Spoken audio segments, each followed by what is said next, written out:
തൃശൂർ എരുമപ്പെട്ടി പാഴിയോട്ടുമുറി കുടക്കുഴിയിൽ അപൂർവ ഇനത്തിൽപ്പെട്ട നിശാശലഭത്തെ കണ്ടെത്തി. പന്തളത്ത് പ്രസാദിന്റെ വീട്ടുമുറ്റത്തുള്ള പാലമരത്തിലാണ് ശലഭത്തെ കണ്ടത്. ലോകത്തിൽ തന്നെ ഏറ്റവും വലുപ്പമുള്ള രണ്ടിനം ശലഭങ്ങളിലൊന്നാണ് അറ്റ്ലസ് മോത്ത്. സാധാരണഗതിയിൽ 10 മുതൽ 12 ഇഞ്ച് വരെയാണ് വിടർത്തിയ ചിറകുകളുടെ നീളം. ഈ വിഭാഗത്തിലെ ആൺശലഭങ്ങളെക്കാൾ പെൺശലഭങ്ങൾക്കാണ് വലിപ്പവും ഭംഗിയും കൂടുതൽ. ചുവപ്പ് കലർന്ന തവിട്ട് നിറമാണ് ഇതിനുള്ളത്. ചിറകുകളുടെ മുകളിലെ അഗ്രഭാഗങ്ങളിൽ പാമ്പിന്റെ തലയോട് സാമ്യമുള്ള രൂപമുള്ളതിനാൽ നാഗശലഭം, സർപ്പശലഭം എന്നും പറയപ്പെടുന്നു. സാധാരണ നിത്യഹരിത വനങ്ങളിലാണ് ഇവയെ കണ്ടുവരുന്നത്.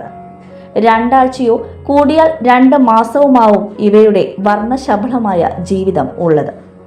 ഈ സമയത്താണ് പ്രജനനം നടക്കുന്നത്.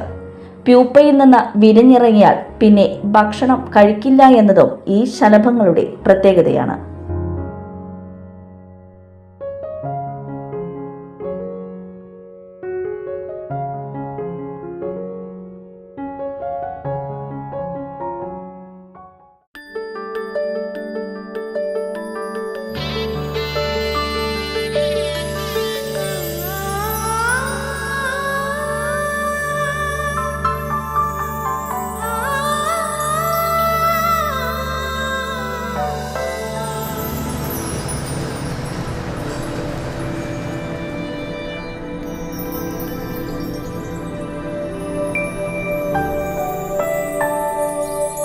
നിങ്ങളുടെ അധ്വാനത്തിന് സത്യമുണ്ട്.